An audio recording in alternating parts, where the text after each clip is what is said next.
ఈ బొక్కడానికేం తక్కువ లేదు. తినడం తిరగడం తప్ప మరొక పని లేదు నీకు. రాత్రి తిరుగుకొని తెల్లారే వచ్చాడు. తిరగడం ఏంటి? రాత్రిలో అంటే మా దగ్గర వర్క్ చేస్తున్నారు కదా. ఈ విషయం మీకు తెలీదా? మీకు కానీ ఊర్లో ఉన్న వాళ్ళకి కానీ అసలు చెప్పొద్దని సారు. ఆయన మీరేదో క్యాంప్ వెళ్తున్నారట, డబ్బులు అవసరమని నాకు అడిగారు. ఉదయం తీసుకోవడం మర్చిపోయారు. ఇవి ఉంచండి, వస్తే నేను ఇచ్చానని చెప్పండి. మంచి అబ్బాయి అండి, వస్తాను.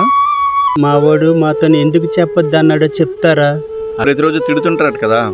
సడన్గా వర్క్ చేస్తున్నారంటే మీరు ఎక్కడ ఇబ్బంది పడతారేమోనని, మీరు ఎప్పట్లాగే ఉండాలని, బయటికి తెలియకూడదు అన్నారు. పొద్దుస్తమానం తినడం తిరగడం దొరకడం తప్ప మరొక పని లేదు నీకు. ఈ బొక్కడానికేం తక్కువ లేదులే.